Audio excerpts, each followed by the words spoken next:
El mar Mediterráneo, siglo III a.C. Dos grandiosos imperios en conflicto. Los romanos, que desde su terruño original en la feraz y verde Italia, ambicionan expansionarse hacia el sur, en tierras africanas, a fin de ampliar sus dominios y ya de paso adquirir nuevos saberes filosóficos, literarios, matemáticos y artísticos. Y los cartagineses, afincados en África septentrional, liderados por el genial estratega y emperador general Aníbal Barca, hijo de Amílcar. La meta de Aníbal era la conquista de Roma, su atacante del norte, y no estaba dispuesto a permitir que nada se interpusiese en su camino, ni siquiera los aventurados y fatídicos Alpes. Mas era lo suficientemente astuto como para sobreponerse a la que en breve se convertiría en la nación más poderosa de la tierra. La arqueología ha desvelado un sinnúmero de secretos de ambos bandos, romanos y cartagineses.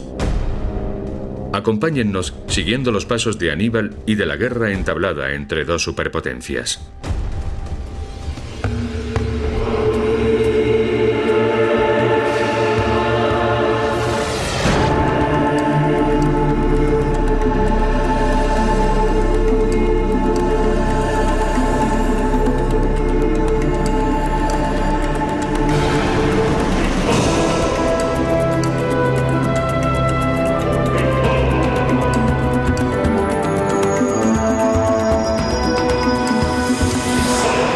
Secretos de la arqueología. Tras las huellas de Aníbal.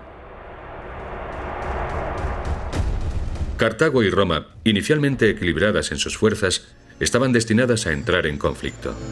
Los cartagineses, asentados en el norte de África, dominaban la ribera meridional del Mediterráneo y habían fundado colonias en África e Iberia. Al mismo tiempo, Roma iniciaba su ascensión, englobando la mayor parte de Italia y comenzando a extender su hegemonía hacia Occidente. Cartago era célebre por su poderío naval. Sin embargo, la existencia del colosal y magnífico puerto de Cartago, descrito con el mayor detalle por el historiador griego Apiano de Alejandría, constituyó un enigma durante siglos. Hasta 1974, los arqueólogos no lograron determinar que el puerto se encontraba en el actual Túnez. He aquí la imagen que el tremendo puerto de Cartago ofrecía en aquella época.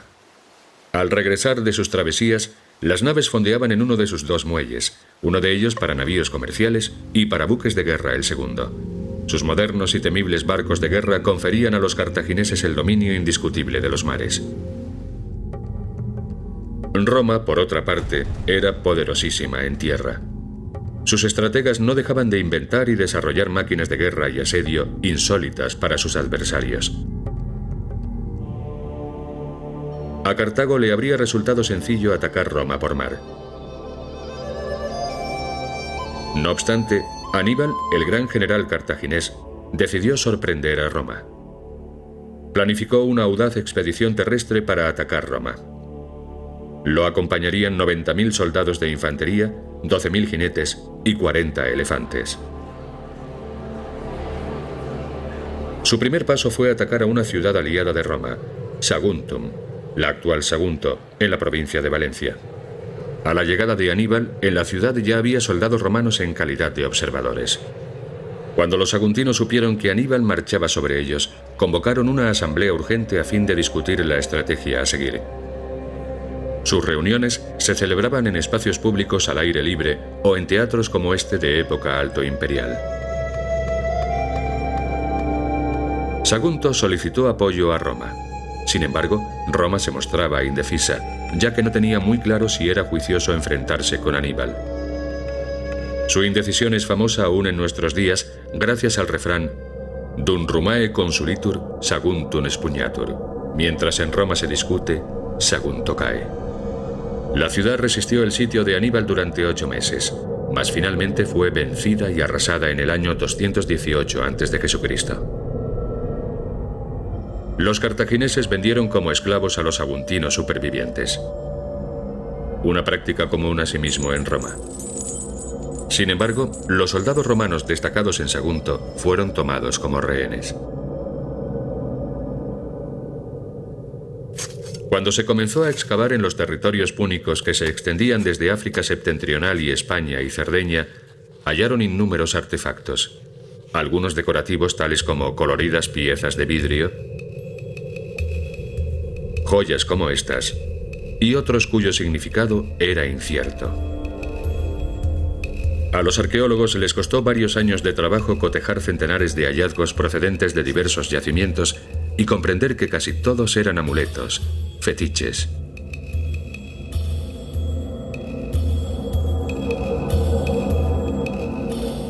Para salvaguardarlos del mal, contaban con estas burlonas máscaras.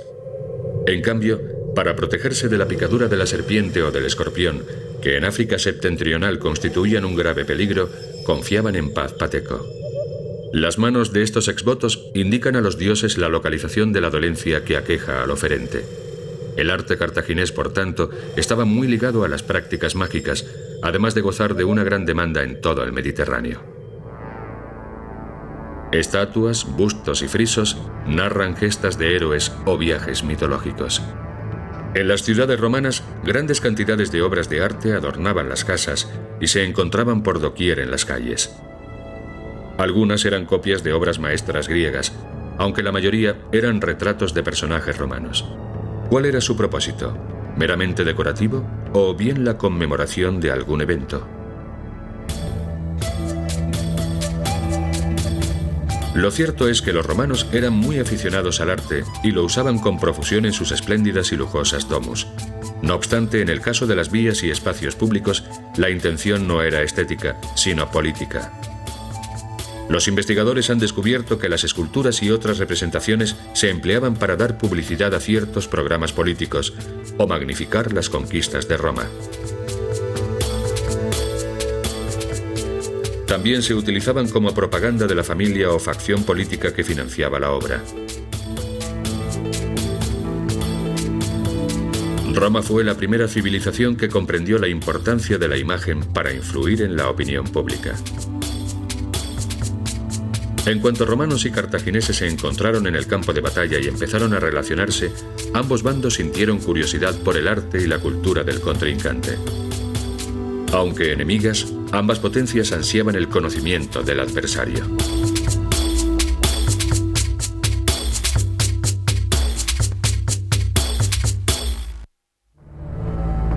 Después de atravesar la península ibérica sin hallar resistencia, las nutridas tropas púnicas se aventuraron en la actual Francia, hasta llegar a orillas del anchuroso y profundo Ródano. Los elefantes, los tanques del ejército de Aníbal, capaces de arrollar a cualquier enemigo que se les pusiese por delante, se negaron a mojarse las patas, pese a su habitual obediencia a sus amos. ¿Cómo se las arreglarían para que los animales cruzasen el río? Según el escritor Polibio, Aníbal concibió una solución sencilla a la par que ingeniosa. Mandó construir unas balsas amarradas por un lado a unas barcazas y por el otro a unos robustos árboles. Después hizo cubrir las balsas con tierra a fin de engañar a los paquidermos. 2 hembras embarcaron tranquilamente y los machos la siguieron. Cuando todos los elefantes subieron a bordo, Aníbal ordenó soltar amarras, de modo que las balsas comenzaron a dirigirse a la otra ribera. Los animales se atemorizaron al ver que se alejaban, aunque pronto se calmaron y ganaron la otra orilla. Aníbal ya estaba en camino hacia Roma. Mas un superlativo obstáculo se interponía en su camino: los Alpes.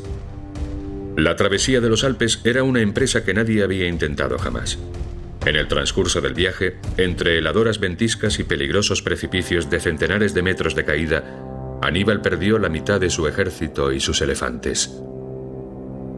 Pero lo consiguió.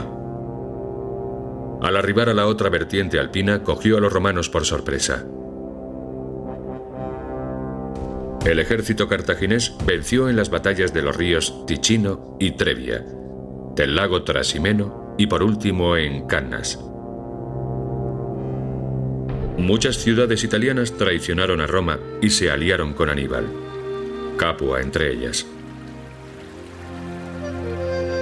La ininterrumpida sucesión de victorias púnicas permitió al ejército situarse al sur de Roma. Y aquí, sabiéndose dueño de la situación, Aníbal concedió a sus tropas un largo periodo de reposo. Seguramente debió de disfrutar de la feraz campiña y de la belleza paisajística de la Italia meridional. Incluso se entregó al estudio de las costumbres del pueblo romano. Los romanos, por su parte, también estaban aprendiendo acerca de sus vecinos del sur, su modo de vida, sus hábitos y sus usanzas. Los hallazgos debidos a este intercambio cultural dejaron perplejos a los arqueólogos. ¿Para qué servían estos moldes? ¿Qué cocinaban en estos peroles? ¿Y qué sabor tenía aquel vino cartaginés del que hablan los textos de la época? El estudio y comparación de diversas referencias y restos nos permitió descubrir que los cartagineses eran magníficos reposteros y que empleaban estos moldes para decorar sus dulces. Bien, sin embargo, el perro, un animal muy extendido entre los romanos y domesticado para ser el mejor amigo del hombre, para los cartagineses no era una mascota, sino un manjar. ¿Se imaginan sentarse a la mesa de un anfitrión cartaginés y preguntar qué se está sirviendo? No obstante, quizá tras unas copas del fortísimo vino cartaginés dejaría de importarles.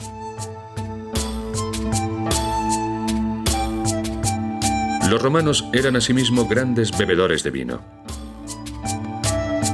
Aunque los lagares, como este que aquí se reproduce, permitían obtener una abundante producción vinícola, los romanos también importaban caldos púnicos.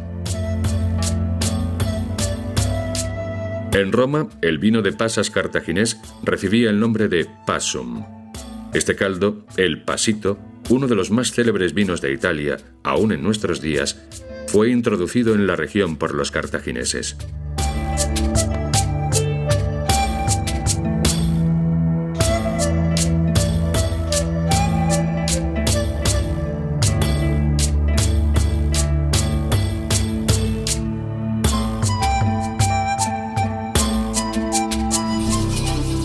En la capital tunecina, el Museo del Bardo alberga la mayor colección de artefactos cartagineses de todo el mundo. Collares, prendedores, broches y hebillas con los que se engalanaba la mujer cartaginesa. Espejos, ungüentarios de formas diversas y peines eran objetos cotidianos que tanto romanas como cartaginesas utilizaban para realzar su encanto femenino.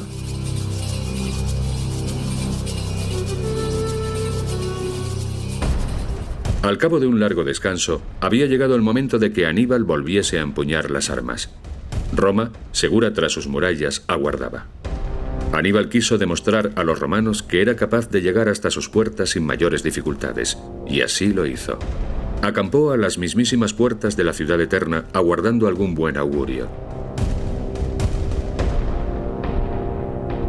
Si Aníbal hubiese entrado en la urbe, habría visto a los romanos ofreciendo holocaustos en el templo de Júpiter Capitolino, que se yergue en la cima del monte Capitolino. Esta es la imagen que debía de componer en todo su antiguo esplendor. El santuario, de planta rectangular, medía 80 metros de longitud por 55 de anchura. Se trataba del mayor templo edificado durante la monarquía etrusca. Su constructor fue Tarquinio el Soberbio, un rey de linaje etrusco que gobernó Roma durante la última etapa de la monarquía.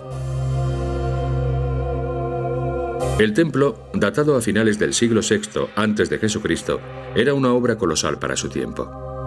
Constituía un símbolo del poderío romano y sirvió como modelo aún durante el período imperial para todas las provincias gobernadas por Roma.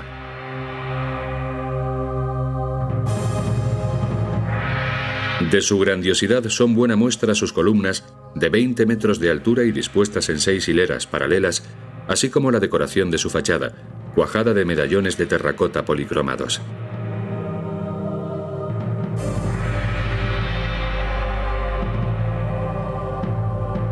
En el monte Capitolino, los romanos celebraban sus eventos más señalados, como los comitia tributa, la asamblea de las tribus, el acto en que la plebe, el pueblo llano, elegía a sus representantes, los tribunos.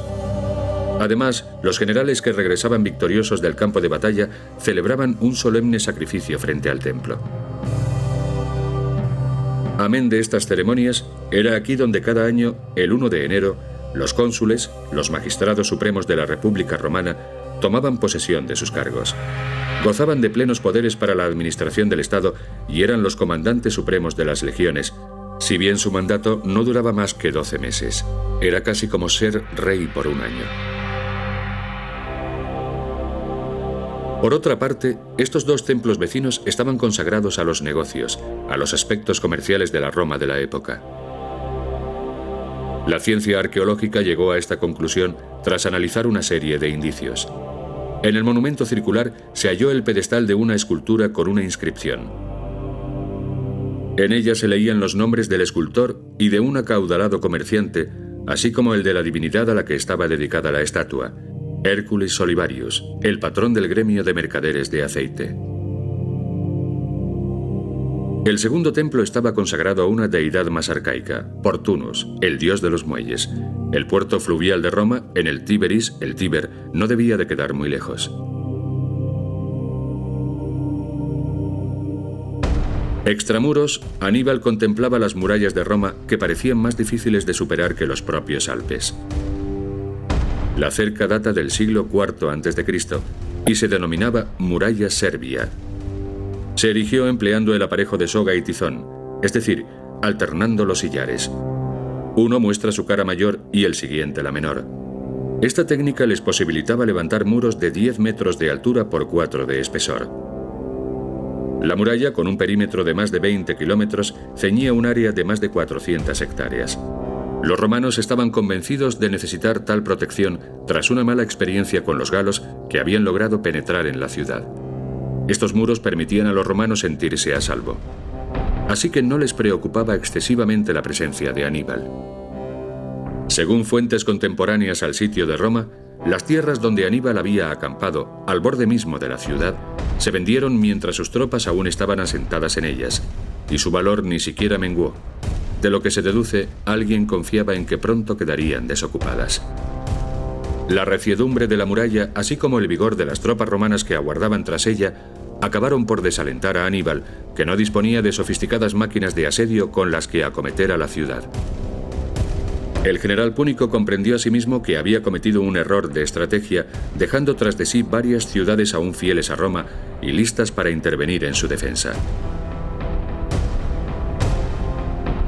Aníbal levantó el cerco y, con muestra de buena voluntad, incomprensible para quienes lo tildaban de bárbaro, liberó a los prisioneros. Los soldados romanos, que llevaban 7 años cautivos, entraron libres en la festiva metrópolis romana.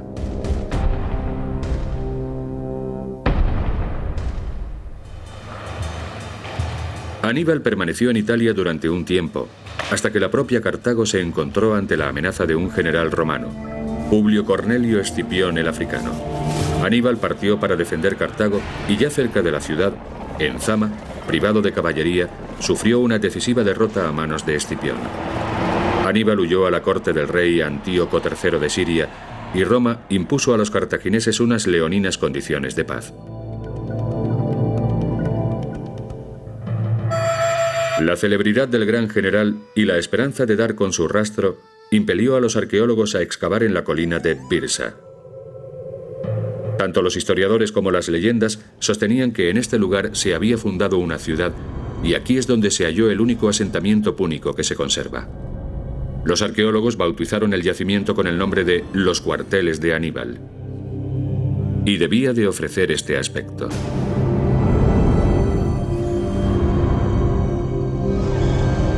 Puesto que Roma acababa de aplastar a un enemigo más, la ciudad seguía con su vida como si tal cosa. Es decir, continuaba ofreciendo sacrificios cotidianos a los dioses. Las ceremonias religiosas se celebraban frente a los santuarios donde se custodiaban las imágenes de las deidades. El grandísimo templo de la Tríada Capitolina constaba de 3 celdas distintas, cada una de ellas consagrada a una divinidad. La más prominente y magnífica era la dedicada al rey del panteón romano, Júpiter. Por mor de su posición preeminente, su cela era la central y su entrada era mayor que las demás.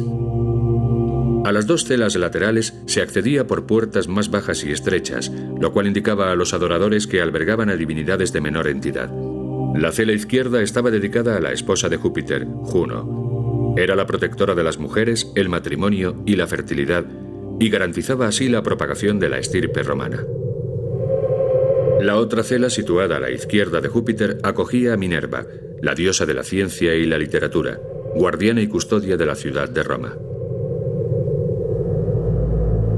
Estos dioses eran los más venerados del culto romano, y gracias al espíritu práctico característico de los romanos, aún en lo tocante a la religión, los tres se congregaban en un mismo lugar.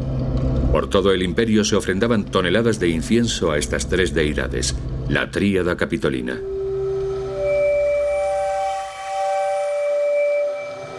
En la ribera opuesta del Mediterráneo, en Cartago, la religión púnica contenía algunos aspectos más íntimos y enigmáticos. Las divinidades cartaginenses, en lugar de ser antropomórficas, representaban fuerzas misteriosas que se fortalecían al alimentarse con la sangre de las víctimas propiciatorias. En 1921, en el transcurso de una excavación clandestina, un profanador de tumbas halló esta estela. En ella aparecía un sacerdote con una criatura en brazos. Al poco tiempo cobró fama en el mundo entero y suscitó una controversia que aún hoy continúa. Los arqueólogos excavaron en el lugar donde se había hallado la estela y encontraron nuevas estelas, urnas, cenizas y huesos de niños. Habían dado con el Tophet de Cartago, el mayor cementerio infantil del mundo. Pero, ¿se trataba de una necrópolis o de un lugar donde se celebraban sacrificios? Los arqueólogos desvelaron una estremecedora práctica. Los infantes se arrojaban a una hoguera donde se incineraban en el transcurso de un rito llamado molk. Según Diodoro de Sicilia, un historiógrafo griego, los cartagineses ofrendaban la vida de sus propios hijos a los dioses.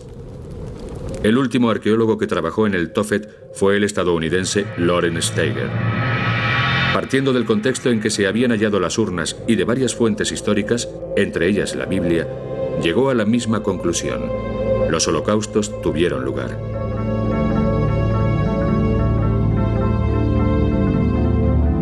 Sin embargo, el destacado estudioso del mundo púnico, Sabatino Moscati, es de otra opinión. Cree que el Tophet no es sino un cementerio infantil. Su teoría se basa en la ausencia de inhumaciones de niños, como las restantes necrópolis cartaginesas.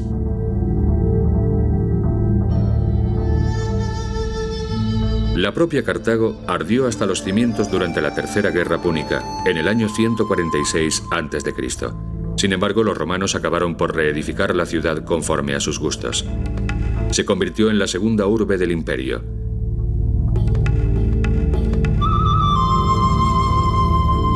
En la colina de Birsa se alzó una inmensa basílica cuya recia columnata aún se mantiene en pie.